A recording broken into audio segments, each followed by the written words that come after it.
shout out to Hoops Jargon, man. I'm gonna add you to the crew, man. This crew called Hoops Jargon. They've been getting at it, man. They the ones that's gonna grill you, man, because they majority are all Houston people. So that's shout out to Hoops Jargon. Shout out to Hoops Jargon.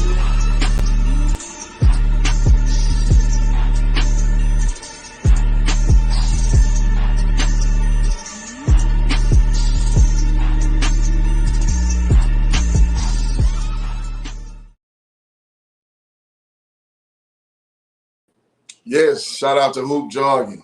What up, everybody, man? We here with another dope video, man. I got a person whose basketball opinion I respect a lot. And if you don't know him already, you know a lot of people share that same sentiment. Without further ado, let me go ahead and bring him up, Mr. Dain Ervin. What's going on, baby? What's the deal, man?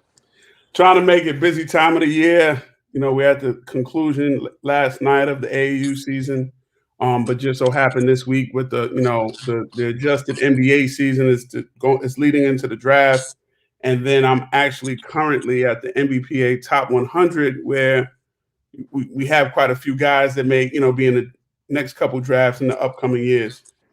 Okay. So in other words, you know what he's talking about, y'all. So I know how y'all get in these comments sometimes, man. Hey, it's a dude actually with boots on the ground.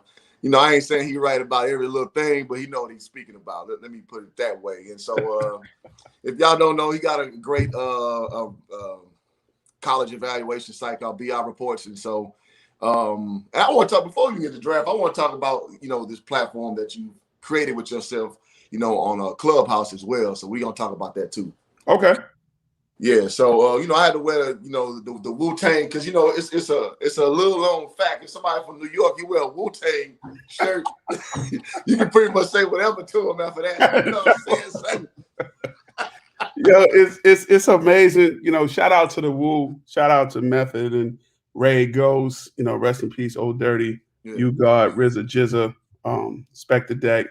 Those guys, they had a movement that, regardless for how long it was so impactful that it circled the globe more than once, and it's still a lasting effect. So shout out to those guys, man. Shout out to the Wu already, man. So also got a shout out to Prairie View, man. Damn, you know what time it is. Got the best HBCU in the world, man. Everybody get an opportunity to get to, but I digress. Right. So, man, before we get into the actual draft class, I want to talk about a little bit about your Clubhouse culture following that you kind of created, man. And it's a great space for a lot of boys to just talk, who actually know what they're speaking about, and right. And I'll let you go further than that, man. Well, no, I definitely want to give it up, I think, to you, because I think on Facebook, I can honestly say I've been in a lot of groups, and there are not too many interactive groups from a sports-based realm like yours. The network that you have, I don't know too many that are that big. I think you're over 5-6 grand, something like that. I don't know the last number I checked, but you have your days, and I respect that, where we can talk about anything, we can have jokes, and then you want to keep it sports-based. So of course the pandemic hit us in such a way, in such a fashion that people had to find new ways to entertain themselves. Hoop Jargon was always there. You can always pick your days and when you want to go.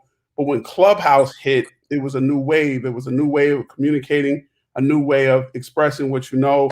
And first things first, you had to know what you know. So that piece was somewhat sharpened in the, as they would say in Clubhouse, the Hoop Jargon hallways, in the various posts and the trolling of posts. I mean, all those things were picked up and they were detected in your space.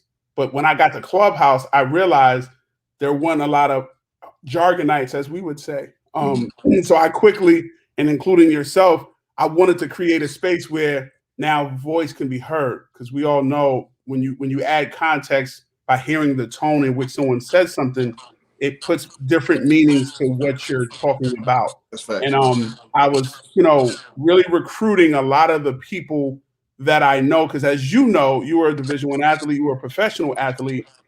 The space and time can be in an Illuminati sense. And when I started, 94 by 50, which is the dimensions of a professional court, I called it Basketball Illuminati. So it was one of those situations where conversations we often have are convos that the average person wouldn't know about or wouldn't hear about. And that's the beauty of Clubhouse, that you and I, just like we're doing right now, can be on a platform and we can be talking about God knows what. And it's information that 80, 90% of the time, the average fan has no idea it takes place.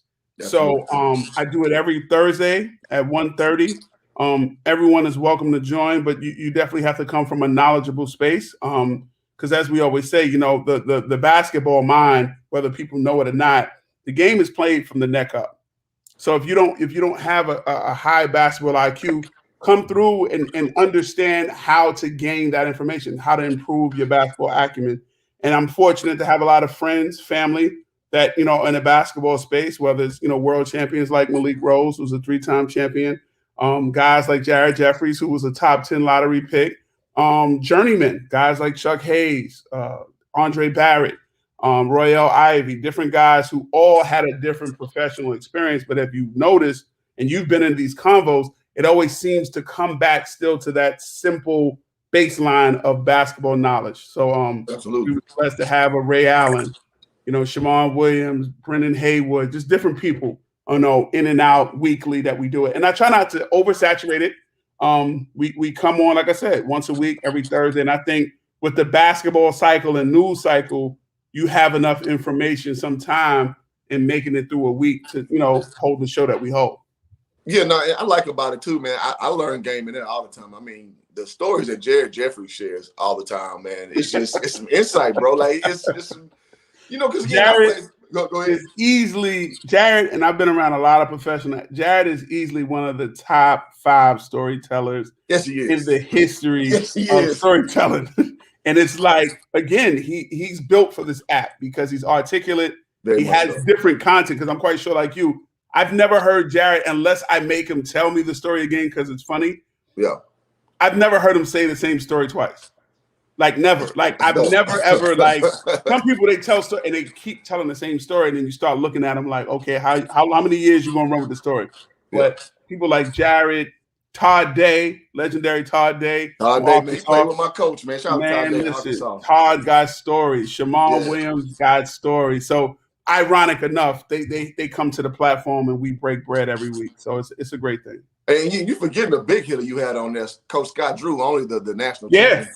Yeah. Well, and for those that don't know, Scott came through in the midst of their championship run. He stopped by because Alvin Brooks III, who was a brother of both of ours, Estonian, that shows big love. JY Fly, the whole nine. He came through. He comes through all the time. And I always like to add him because while Jared and all those guys that were professional athletes, that's the elite of the elite. I was explaining to some people, and I think you was in the room when I said this as well, that what many people don't understand, that before this season started, before last draft, in the 74 history of the NBA, I always ask people to make them understand how elite these people are. If you ask the average person, how many people you think played in the NBA? And I don't know if you knew the answer to this or you know the answer, but I'll even ask you in front. If you had to guess, and literally no answer is wrong, but 74 years, how many people you think played in the NBA before the start of this season? If I were just wild guess, 10,000? 4,703 players. So when you and like you're saying, there's no wrong answer, but when you hear the answer, it makes people understand how elite. So in 75 years, you still haven't had 5,000 people playing the NBA. And even with this draft class, which I'm gonna do the number before tonight's draft class, before Thursday night's draft class, to have that number, because I give it to parents. And again, AB3, when he comes through, is giving the perspective to parents and kids of how difficult it is. This month of July, like I said to you before we got on air, I've literally been living out of my bag since July 2nd. I went over to La Villa, Birmingham, Atlanta, went back to Atlanta. I'm now in Orlando, and the draft again is Thursday night. It's difficult. However, you and I have been Division I athletes, not even at the highest of levels. This wouldn't even scratch the surface of what we went through. So while I have a lot of parents say, oh, it's been a lot of basketball, well, what you think Division I athletics is about? And then just couple that with professional sports. And in AB3, he had a great quote where he says, a lot of these parents and kids think what they're doing now to get to college is going to get them on the floor. And it's not. It's not even going to scratch the surface. And then to get to the professional level, again, magnify that by times 20 or 30. So it's really a special thing, but it's extremely difficult to navigate through if you don't know or understand.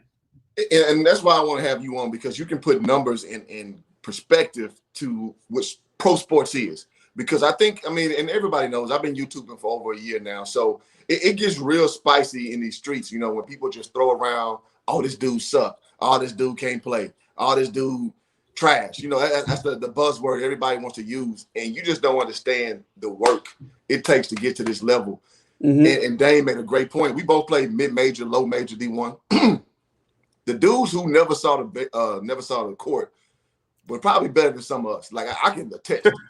I ain't gonna put nobody's name out there, but it was about 2 or 3 who played my position who, on a normal, like just a hooping up and down, man, they would fry me. They would fry me. I couldn't guard them. Mm-hmm. However, you know how it go, man. I call them same type of dudes, PPs. They practice players, because when the game really going, when that popcorn popping, everybody can't handle that, man. I'm telling you, dog. No, I'm telling you. it's a level of, again, just take the EYBL, for instance. They've been in Augusta since July 13th. And, you know, there were some complaints and, it's a lot of basketball. And to the point, they were only playing 1 game a day. And they wasn't truly stressing themselves out. It was 1 game a day. People, bro, probably my favorite example to give kids and parents about visits. And you know this window that you probably hated at PV, the same way I hated it at Texas State, the same way you hated it at SFA and I hated it at Hampton. That Christmas break will break the average high schooler. And when I say the Christmas break, ladies and gentlemen, is when you finishing up that first semester, and you got your little girlfriend or your crew of people, they going home. Yeah. And then you might have 1 free day. Yeah. But then after that, as a team, as a staff, you're in the gym twice a day, every day. Yep.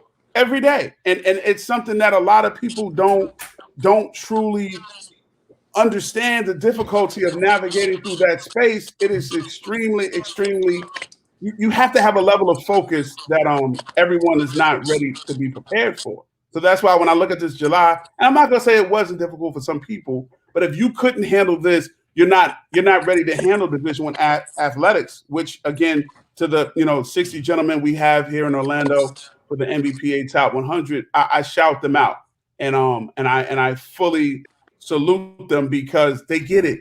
They're coming from Adidas, coming from Under Armour, coming from Nike, and it's on to the next. And those that can navigate through this and play at a high level, they got a good chance of succeeding at the next level. Absolutely. And the word that comes to me is sacrifice. Like, y'all just have no clue about how, like you're saying, like that Christmas break. And I'm a keep it G. I quit SFA during that Christmas break because I couldn't handle it. And I wanted to go home, and my boy Will right there between the game sports. And shout out to Will, man. He just crossed 1,000 subscribers, man. I went to SFA before Will. Huh? I said, shout out to Will. Oh, yeah. Will doing his thing on YouTube now. But I went to SFA before Will. Will was in Blinn Junior College at the time, I believe. And then I remember Will was home. All my high school teammates were home beside my boy Jared. He was at PV at the time. And I just was like, man, dog, this is some bullshit. Like, because I was redshirt already. So I'm like, man, well, I got to be up here.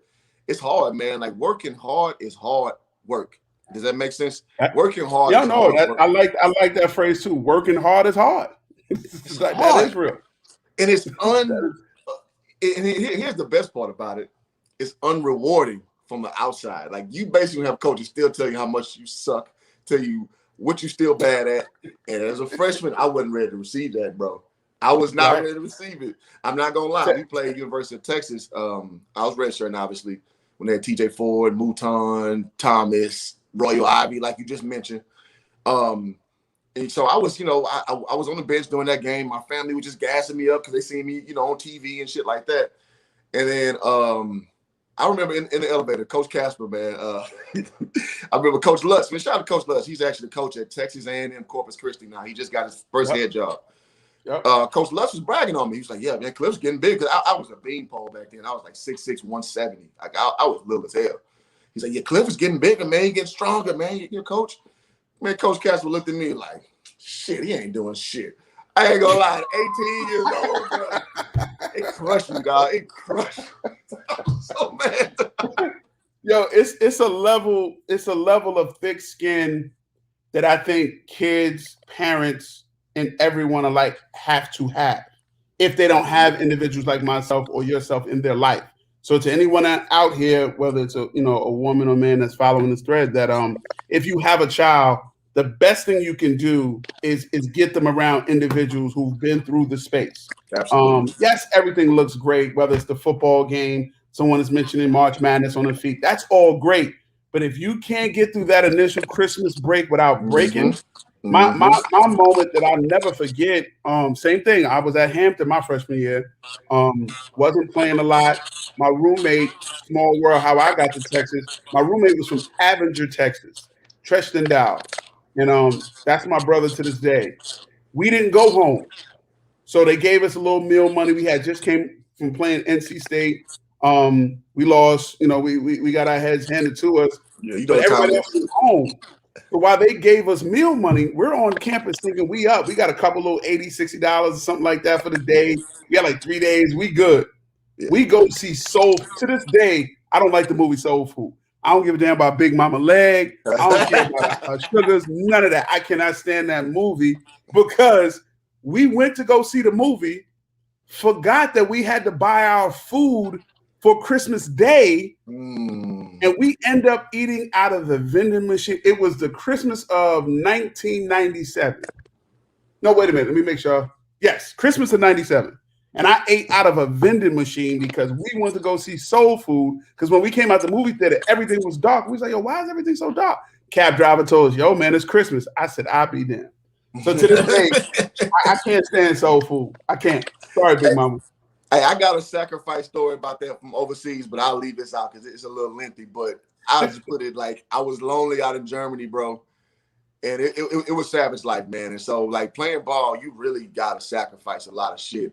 And a lot of people don't stay. And I like that comment you said about if you have the tutelage of someone who played that level and that can help you, that is a godsend. And one person I can think in particular that helped is LaMelo Ball. When he got with Jermaine Jackson, it was over.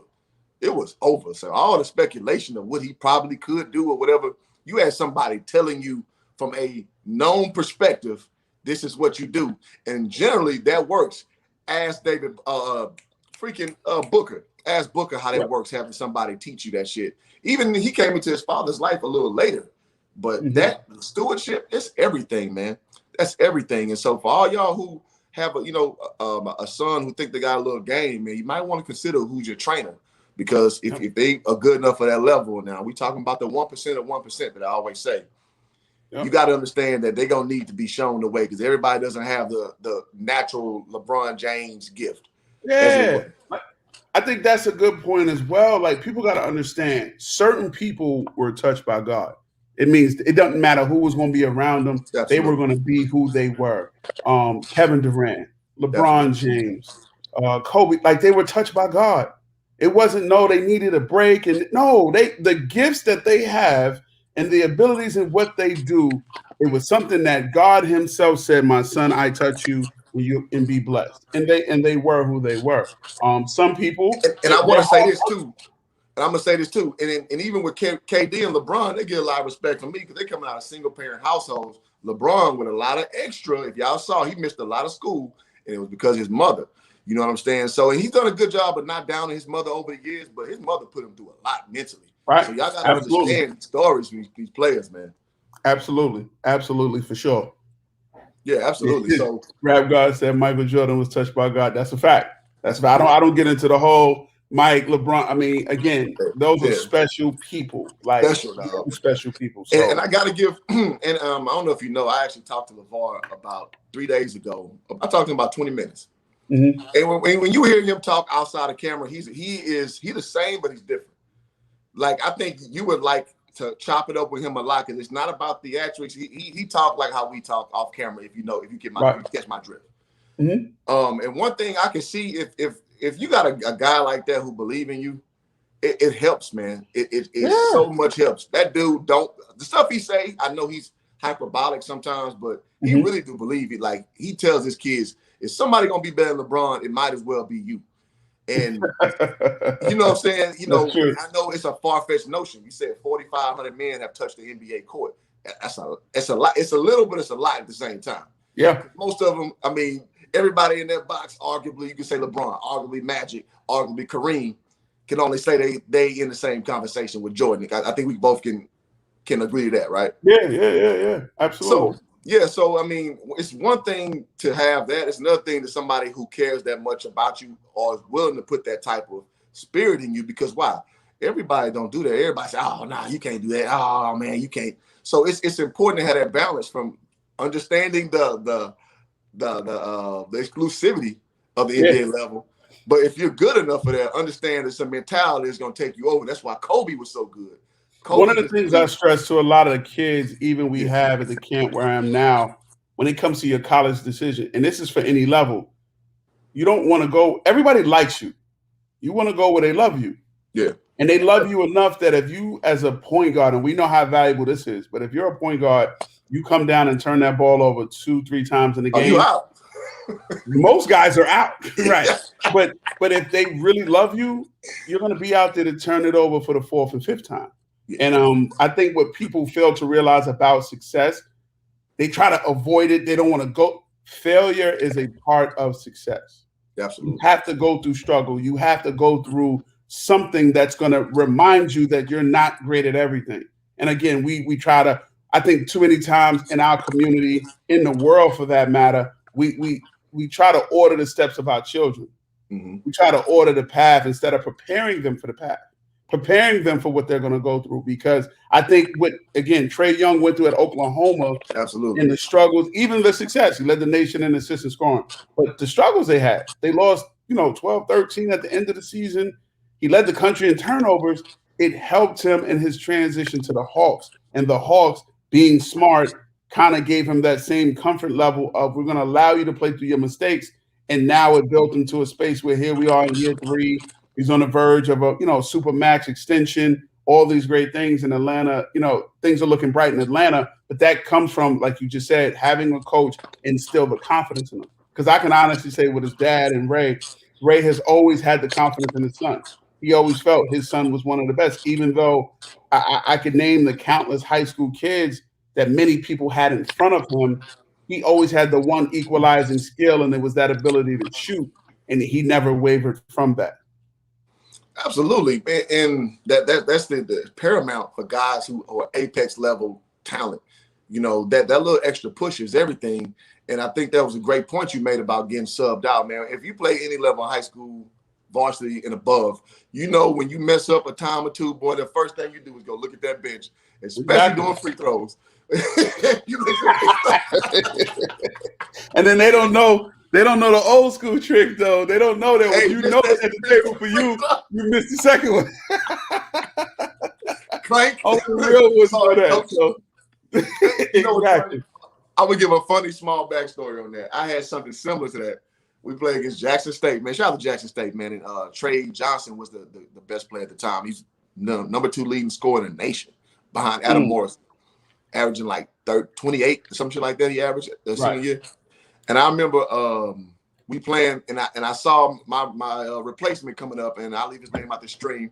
I saw him coming, like, oh shit, I gotta do something. And I just so happened, God bless me, the ball came off right, and I caught that bitch off the rim and dunked it. And I saw him go right back to the bench. I was like, we always watching, No doubt. No doubt. That's a fact. And then Talvin, man, shout out to Talvin Hester, man. He's coaching at Texas Tech now.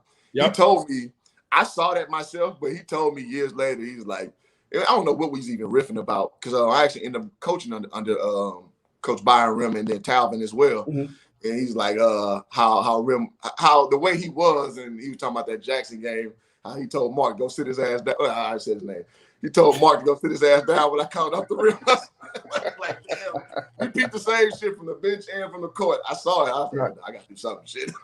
Nah, definitely. We playing trade. Like, I'm going to get my overseas film. In my mind, that's what I was thinking as a senior.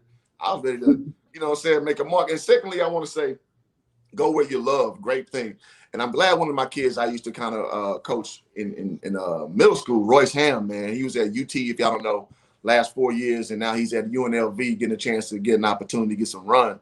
And and I just to be real, and I'll keep the coach out of it. When Royce was a freshman, he was like, it's gonna be rough because he's gonna be getting out recruited every year. And that has seen what Jackson Hayes, Mo Bamba,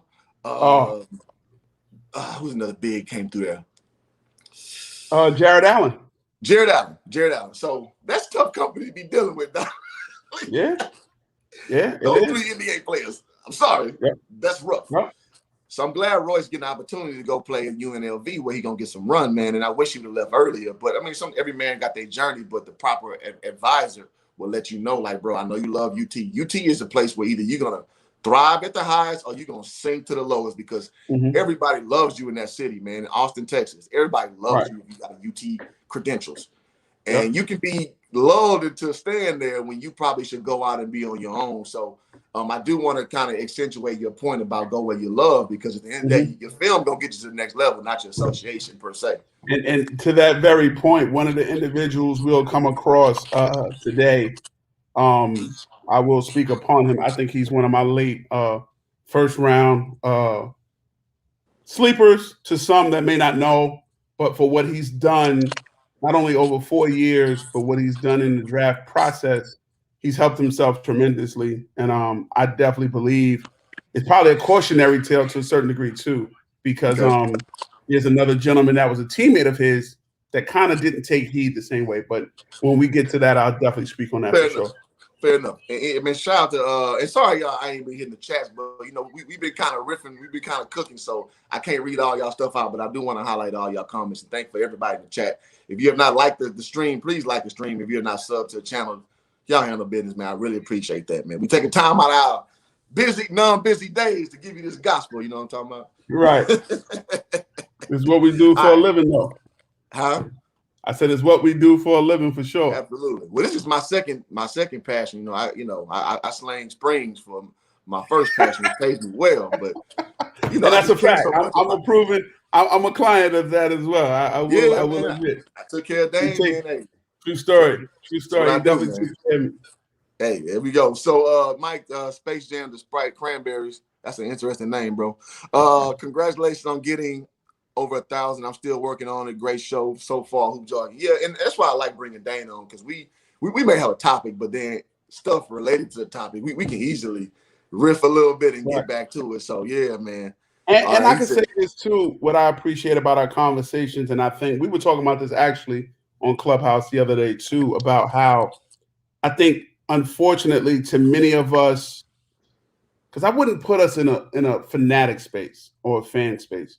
I would say advocate, because I think our experiences as athletes as well, we advocate for especially basketball, but football players and other spaces as well. But I think this is what's missing from a lot of newscasters, a lot of news anchors. Like the way where the space is now is so much more about sensationalized things that have nothing to do with it. Absolutely. Has nothing to do. Like when I was raised, regardless of some of the things he may have said, but Billy Packer, listening to him, you got educated on the sport.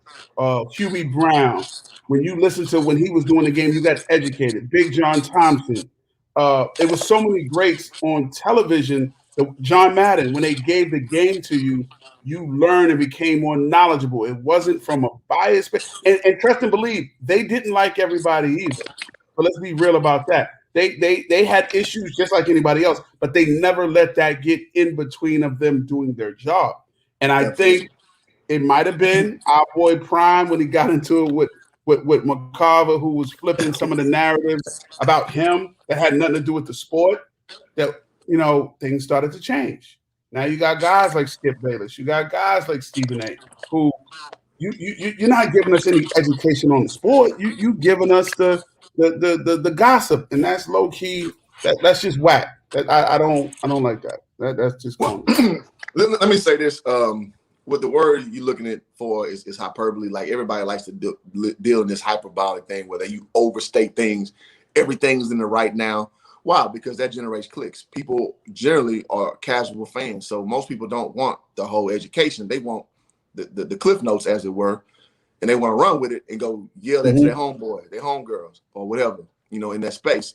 So what you've kind of seen is guys tailor their style to that type of audience, a la Ryan Anderson, Ryan Hollins of the world, a la sometimes Kendrick Perkins, and Perk gave me the shout out. I'm not trying to shit on Perk, but Perk can get a little sideways sometimes, and him and Jalen Rose been having an interesting back and forward. Man, listen, don't even get me started with I already know what you like. Oh, but before you go, hold on. Before you go, let me acknowledge the comment before you go, because I know you're about to go. Mike, that's a goddamn long name. I'm just calling you Goat Mike Cranberry. So you've been watching since 700 subs, man. Salute. Watching since 700 subs, Hoop Jargon. So appreciate that, man. Hey, one thing is tough in these streets is to get goddamn subscribers and retain them. So, man, I appreciate you, brother, checking me out. Right. And I'll go ahead. Rap God just made a comment saying he learned more from Kwame Brown than any of these FS1. Well, he don't really talk sports, though. He don't talk game. He do. I think my biggest, and again, I'm for the athlete. I'm for the athlete during their career and post their career. But to a certain degree, certain individuals, I don't think it's necessarily fair to those that come from the space of, I want this to be my profession. I did go to Syracuse communication because I think a lot of people don't know, a lot of our favorite ESPN guys, they came from this school of communication at Syracuse that they all go through. And at one time, the NBA had it where, okay, you're post your career, this is what you want to get into. They made the guys go through it. They're not doing that no more. So now you're getting, Paul Pierce straight from the poker game and bringing them on television. And he low-key got like a budding rivalry with LeBron, and that's an easy person to poke at because we don't have Skip Bayless no more. Let's hire him. But you didn't necessarily groom Paul Pierce for that space as you should have. The same could be said for Kendrick Perkins. And no, I'm not leaning on the education piece, but just prepare more of our athletes to be ready for that space. I think we take Charles, Kenny, and Shaq for granted because they are excellence. Let's not get it twisted. Like, they're capturing all the awards. They're doing the numbers. They're doing, the Nelson rating numbers, the whole nine. But that's just that's almost like when Golden State hit the league. Just because Charles, Shaq, and Kenny have a chemistry like no other, that does not mean everybody can do that. And I think that's what, if you notice, a lot of the networks are trying to chase that. Like, my relationship with Kenny, he's family to me.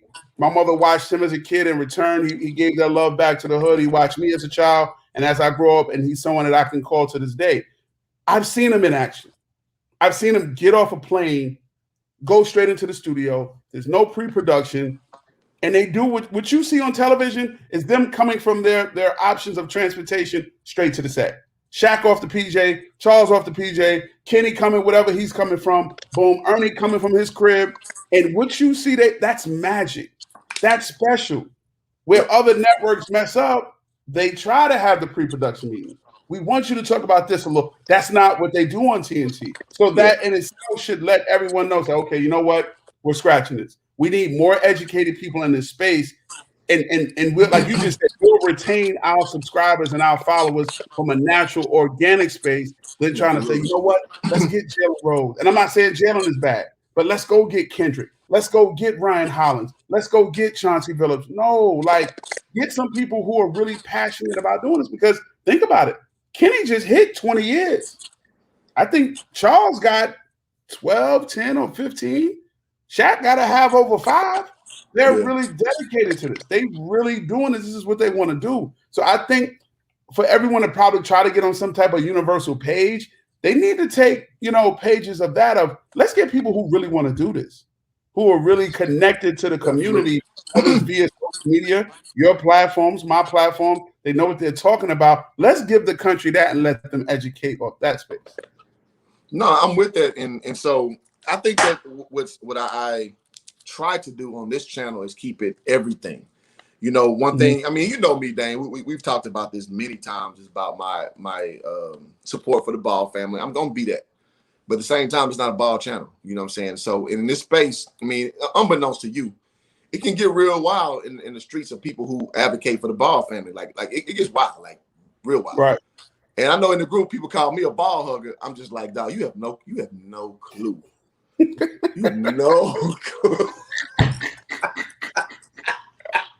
That's still to this day ball hugger. I'm like, oh my God, man. Like, let me tell you, you have no clue about what ball huggers do. Real rap. You have no clue. And when I got into the space, I learned real quickly what that hierarchy is. I was like, oh shit, because I've been told I'm a hater. I'm like, you know me, Dane. Of all people, would you remotely call me a ball hater? No. Not even close. No, not at all. Honestly, because people need to. Like, I think some people just don't even understand the definition of certain things that they say. Like, it's not hate. People have strong opinions and things of that, but I never. Opinions, Dane, about the Ball family, like negatively, in a negative sense. I'll just say no. They say no. You've always kept. I will say this much: you've always kept the best balance on your views on that family. There's no question. You're definitely an advocate for them. You want to see. Sure. You've always wanted to see them succeed, but you've been realistic at the same time. You haven't been, just reckless in the things that you say, and anything for that matter. And maybe that's just you. You're always. You can take a liking to something. I always still rag you about the Thon Maker stuff and all that. And yes, but you don't go too far. And even whether you're right or you're wrong, you don't ever go too far. You keep it in a certain realm in a certain space. But as you know, like you said, there's a hierarchy. Not everybody is like that. Not everybody's takes on that group is like that. Yes, and that's where I navigate, run this channel. And I go to support a lot of brothers' channel, man. Shout out to Flight Sports TV. We might do a show later. So y'all holler at your boy. He's from New York as well, man. And that, bro, that is literally the Jerry Springer of ball supporters, haters. Bro, it gets wild in there, bro. It gets really, really, really, really wild, bro. And so, but I don't want to delve too much in that, but it leads to the process of journalistic integrity. Shout out to VKM. We talked about this a week ago.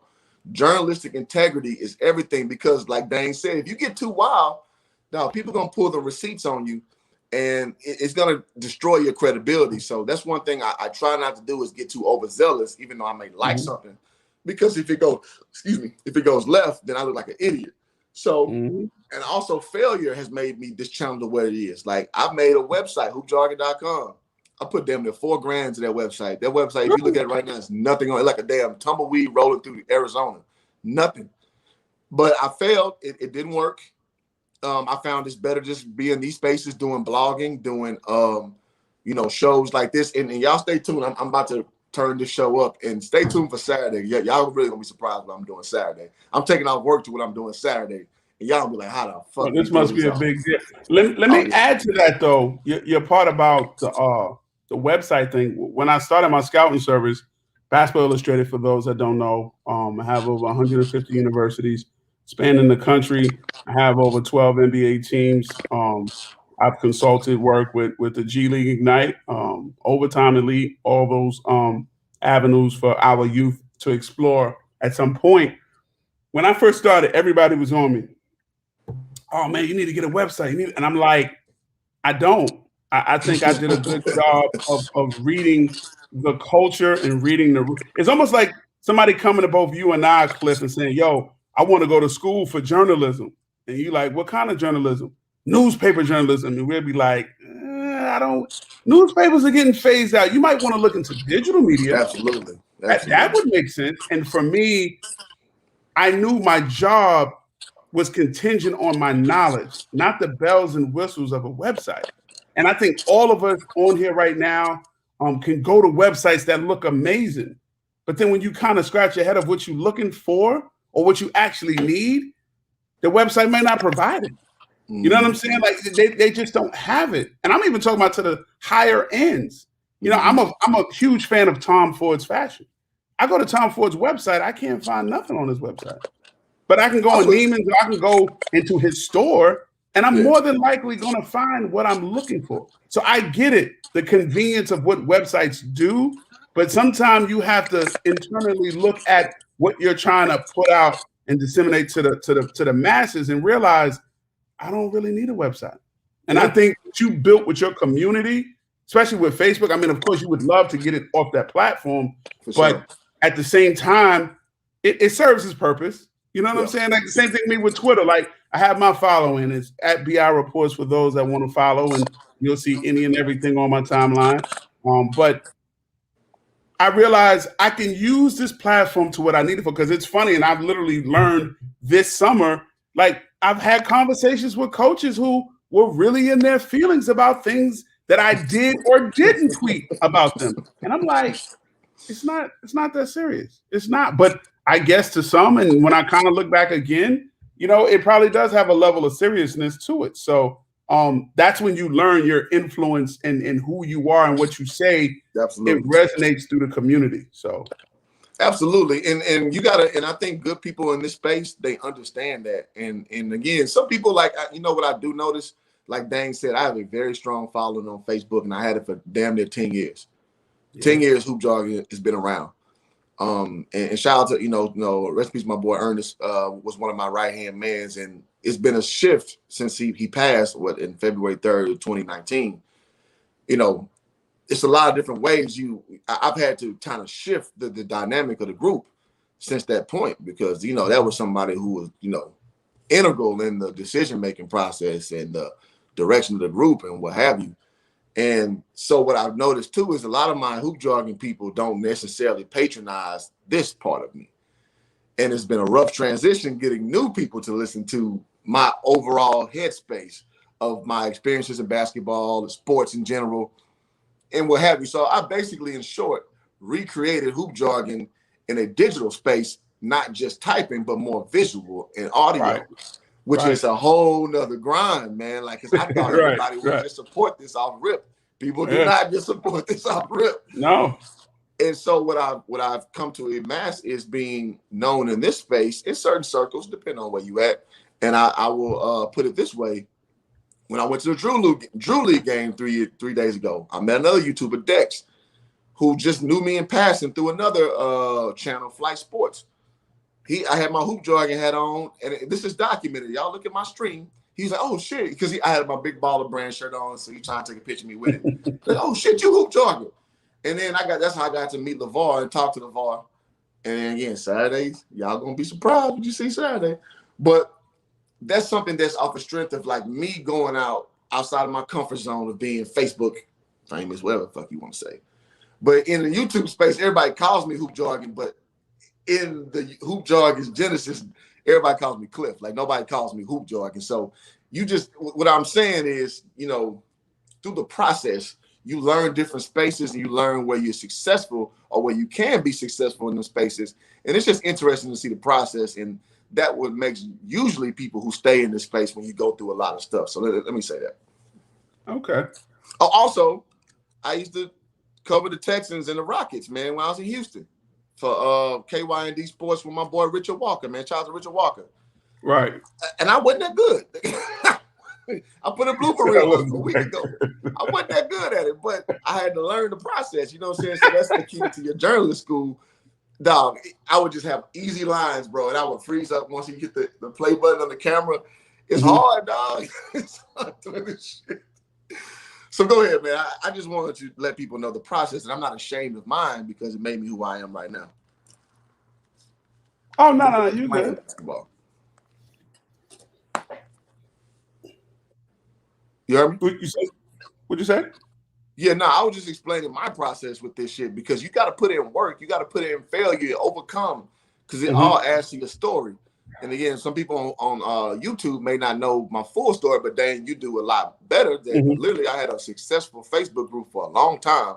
Yeah. And now I had to come into a new space with a different hustle because that way I was trying to do it didn't work in YouTube at first. it's ironic. I think like with the great Sean Carter, many know as Jay-Z. Hey man, you got one more New York rapper to bring up, and that's it. Go ahead. No, he's someone that in many of the things that I do, whether it's my style of writing as a scout, how I evaluate, like he does with his rhymes. You'll never see me in a gym with a pen and paper and a computer and I'm watching and I'm typing. That's just not how I correlate my thoughts with a lot of individuals. I like his rhymes that he does in his head. My evals on individuals when I watch them comes from that space. But I also couple. He said some profound things over the years, and one of them that I always hold with me that I share with a lot of people is we have to get out of the space of emulating the result, and we have to emulate the process more often. To your point about what you're saying in regards to struggle, in regards to going through what we go through, you have to understand that stop looking at Steph Curry shoot from half court, 35 feet, 40 feet, 25 feet, hitting 10, 12 in a row. Go through the space of he couldn't get a scholarship to Virginia Tech. Go through the space of he wasn't acknowledged as a high school player. Didn't say he wasn't talented. Didn't say he didn't have an ability, but you have to speak to the struggles he went through to understand what he's doing now. Absolutely. Go to the space of when he's shooting by himself or his trainer or one other person to making shots in front of 20, 25,000 people. And that is what I think our babies need. I think, our support groups need to understand and learn. And with that, again, you'll start seeing more of the results that we all often look for and look through. And speaking of results, man, Rap God got a question for you. Mr. Dain Ervin, I have a question. Can young athletes learn about analytics? You think that's beneficial to them?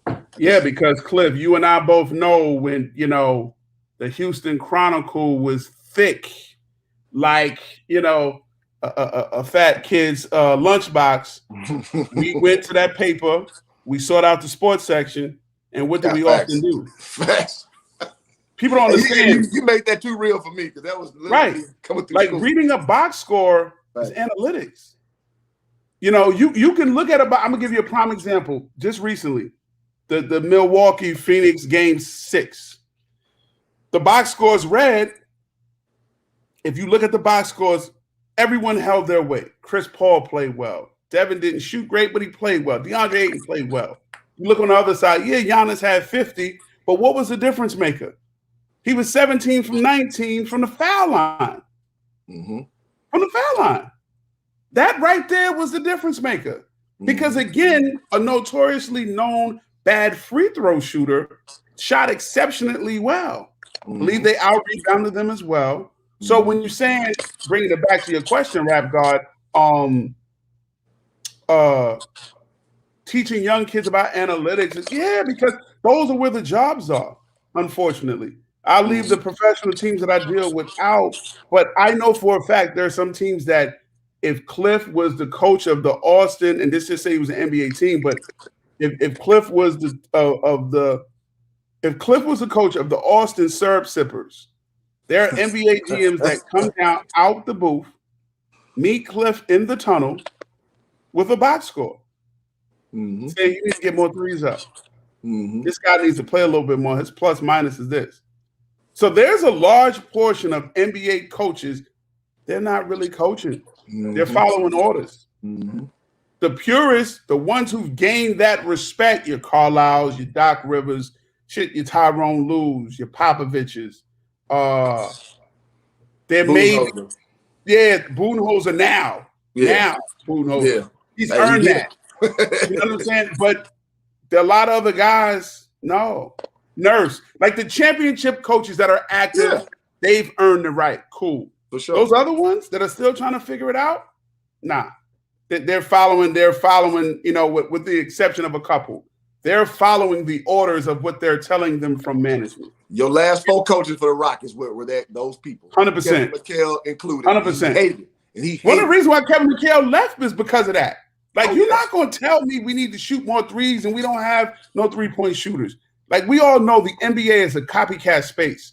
But one of the worst things that people tried to do again, Golden State had something that the game has never seen. We probably won't ever see it again. But for everyone to think, man, let's do what Golden State is doing. Why? There's a classic clip from Kelvin Sampson. I wish I could post things to the group, but there's a classic thread from Kelvin Sampson. Like, I'm not here to encourage bad shooters. If you're telling me you're shooting 30% from three, I'm not allowing you to shoot just because you're open. No, I'm not doing that. Why would I encourage a bad shooter? You encourage good shooters. You encourage great shooters. I'm not encouraging somebody who's a sub 32, 33% shooter to keep shooting. Why?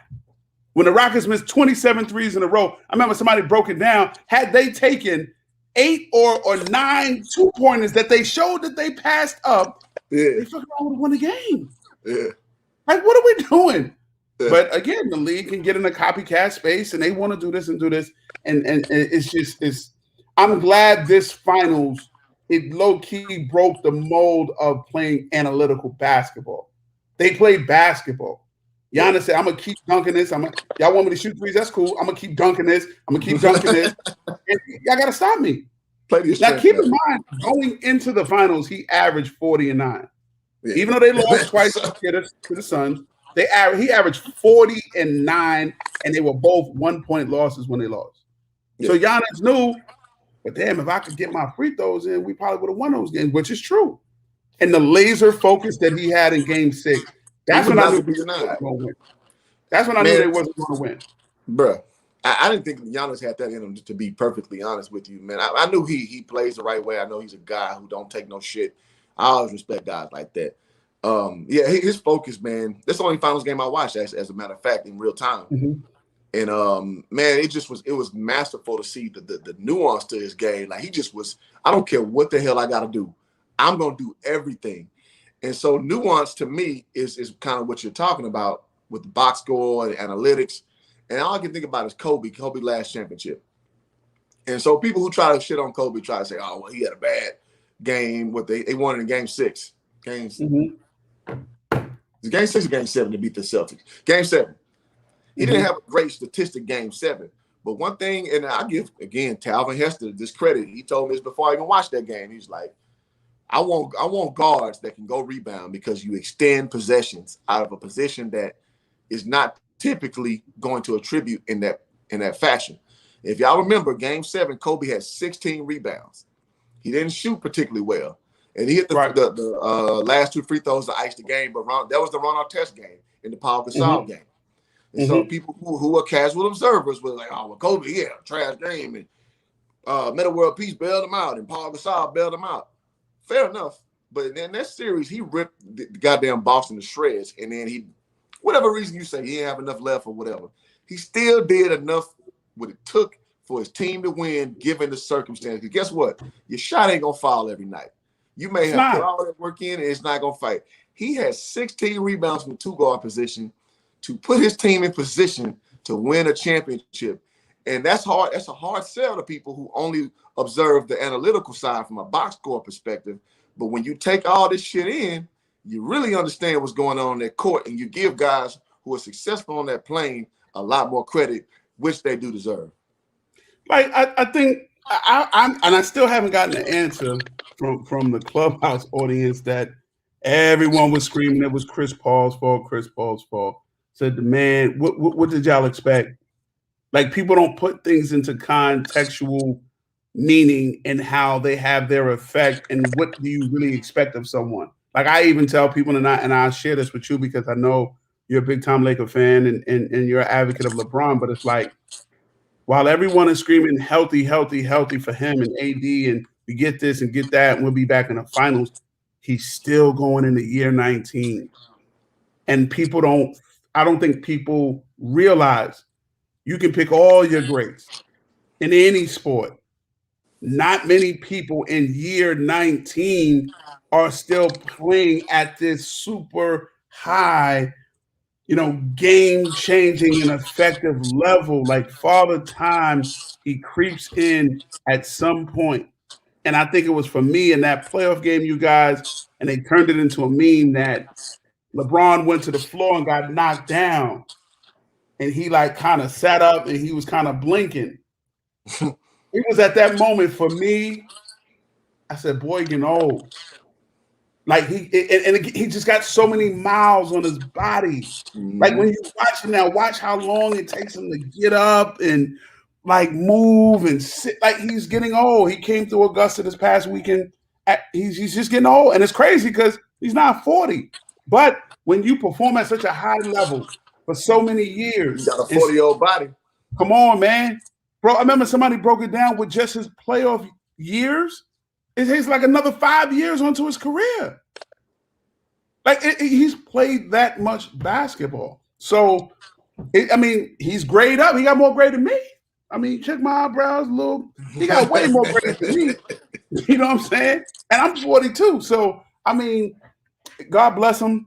But I just think often too many times we always, again, we want to emulate the result. We want to emulate the greatness and not look at the process and understand, well, damn, I didn't know that. I didn't know in that 9-year run, he went to 9 finals in a row. He played a total of, X amount of games more, or those were 100-game seasons. Think about that. He had 9 years where he probably played 100-game seasons. And you and I both know there's some guys that still ain't played 82 games in a season. Yeah. Yet he got 9 years in a row. He played 100 games. That's a lot.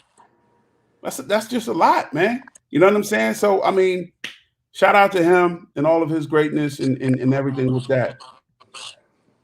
All right, my boy, yeah, and that's real talk. And so, again, with the nuance discussion, he said, bring back the mid-range jumper to the youth, high school and up. Man, listen, dog, you got to be a threat on all levels of, any coach, any good coach will tell you, you got to be a threat at all levels, especially if you have the ability to do it. Now, every player, you're not going to ask Bismack Biyombo to be a threat at all layers, but you are going to ask a guy like, let's say, let's keep it big, man, Lowry Markkinen. Can you score on 3 levels? Because you're supposed to be this big who can shoot, threes, which he can.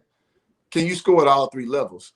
And so, yeah, you want, not just be so eccentric with layup and threes a la Daryl Morey. You got to be able to get some of that money in the middle, you know what I mean? Because that's where you get organic points. And to your point about Steph, shooting them 35-footers, he shoots the mid-range too. Clay shoots the mid-range too. So it's a lot of ways you can dominate a basketball game that analytics won't necessarily give you credit for. So I think that's a great comment. And Ant Learn said, the mid-range haven't gone anywhere, at least not on the high school level. Every girl I train, that's the first shot we work on. And that may be the case on that level, but we do see on the NBA level, man, it's a mid-range struggle out there, man. And so it does affect the brand of basketball, bro. You know what I mean? I just want to keep that. You got any comments on the mid-range before we go into the draft? Nah, not at all. I mean, basketball is basketball. I think the greats, Kawhi, KD, it's been played. And, I think Ann is saying, it's true. It hasn't gone anywhere. I think it's just the pencil pushers pushing the narrative because they want to see the Steph Curry style of play. And they don't realize how much of an anomaly that 3-year window of greatness they had, with 3 championships, 4 years, that's what that was. That's not something that everyone can do. And it's what it is. I just hate those that they want to take, again, the result of what they did and put it over a test of time and not realize the difference. You talk about greats like Larry Bird, Dale Ellis, Drazen Petrovic, Steve Kerr. They weren't allowed to shoot that many threes. For anybody following, you want to suck a bet someone that Larry Bird is not amongst the top 75 shooters of all time, percentage-wise. Percentage-wise, it's terrible. Terrible. He's not. But at the end of the day, you ask anybody, can you pick 5 people in the history of the game you want to take the last shot? Larry Bird is going to be there. From 3, Larry Bird is going to, he should be 1. So I tell people that's why that whole narrative out, and I don't want to go too far into it because we're going to the draft talk, but we could definitely bring it up another day. But that whole Steph changed the game. I'm not necessarily going to say he changed it. It's being played differently. Yeah. Like the analytical approach to it, because if he changed it, he would be the only one doing it and mastering it. No, as I just mentioned, there's some other idiotic teams that are doing the same exact thing he's doing. They just can't make it at the They clip. can't replicate the result. Yeah, they absolutely. can't replicate it at all. So it's something that we don't know where the 3-point numbers would be if Bird, if Dale Ellis, if these guys got a chance to shoot 10, 12 threes a game. Or let's take their numbers would be different. Yeah, go ahead. Go ahead. I said their numbers would be different, and how the game would be viewed different. To give you the perspective of it's more about where the game has changed and not necessarily Steph changed it.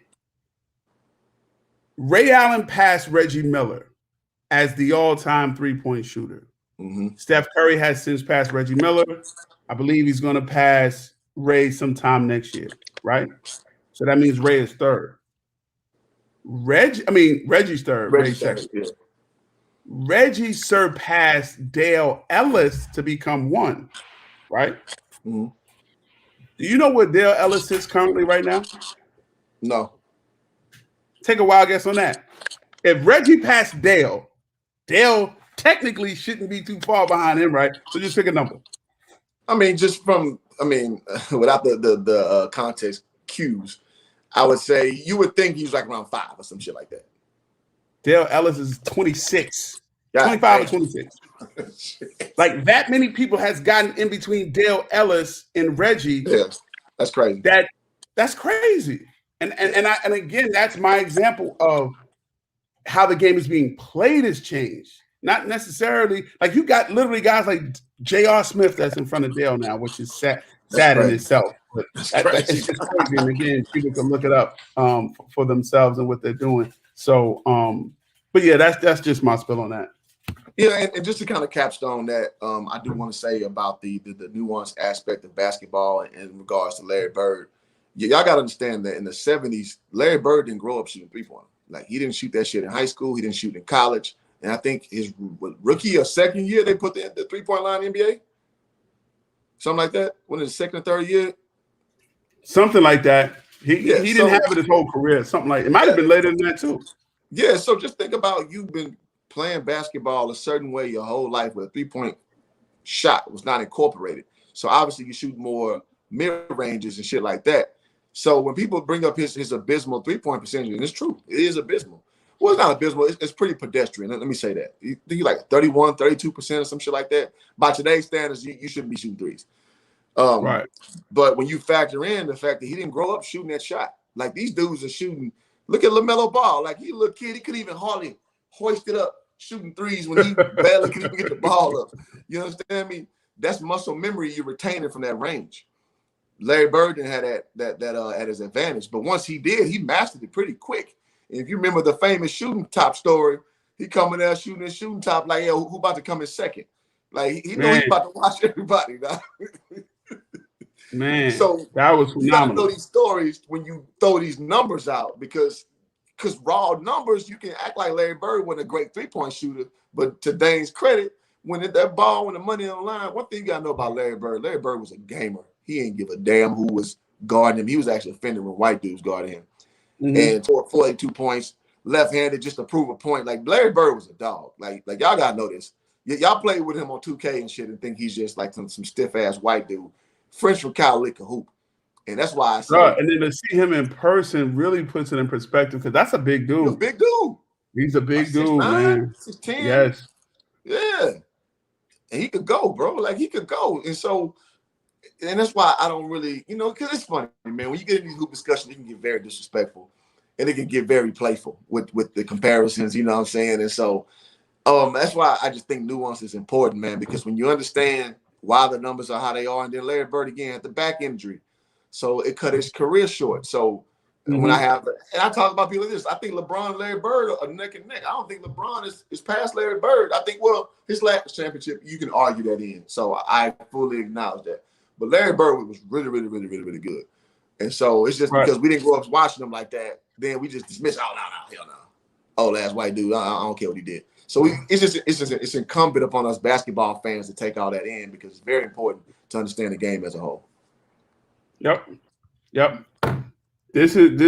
Hold on 1 second. Yeah. Because I got, and I don't mean to break. Can you give me 20? Can we come back in 20 minutes? Because I got something emergency that I literally just got. Okay. So I would speak. If y'all family, if y'all want to join in 20 minutes, we'll do that now. Handle business, man. We pro handle business. No, I mean literally 2:45. Give me 2:40. I got 2:13 Eastern my time. Yeah. Does that work for you? Okay. Yeah. So I'll do that right now, and I'll log right back on. Yeah, we'll do part 2, and we'll get into the draft, man. So thank y'all, man. We 21 strong here. They like you, Dain. So handle business, bro. I'll be right back. Yeah, we'll do that. All right, y'all. So if y'all stay with the stream, man, I'm gonna come back on with Dain again. So with Dain does a really good job of his evaluating talent, and I kind of want to just go through the background about why he's the person he is and why people respect his opinion. Like I've literally seen high major Division I coaches, man, and me and Dain have been to many high school events together. Well, I said a couple, and when Dain comes, everybody just kind of gravitates where Dain at to try to see what he think on something and blah blah blah blah. So when I bring a guy like that on this channel, I want y'all to know that, again, I don't try to run a fanboy channel, man. I want y'all to learn from basketball and have your opinions. That's why I love the comments. If y'all have not subbed to the page, I think perspectives like that from a very much boots on the ground perspective, it'll help you guys when you talking sports to your other friends, and you'll know from guys who are actual talent evaluators, guys who actually rub shoulders with these top level agents, coaches, players. And that's what Dain is, man. And so I hope y'all are enjoying the stream. It looks like y'all are. The numbers have been pretty strong the whole way. And Dain not a big social media guy like that. So I knew that you would like him when he starts talking, and you definitely will understand him what he's going. So y'all save these questions. We're going to come back in 30 minutes. It's the first time we've done this before. But we we build as we fly. So appreciate everybody who patronized this. Y'all come back in, he said, 45. So 30 minutes. Come back in 30 minutes, and we're going to go in part 2 where we actually talk about the draft only. So appreciate y'all, and I'll catch y'all in 30. Shout out to Hoops Jargon, man. I'm going to add you to the crew, man. This crew called Hoops Jargon. They've been getting at it, man. They the ones that's going to grill you, man, because they majority are all Houston people. So that's shout out to Hoops Jargon. Shout out to Hoops Jargon.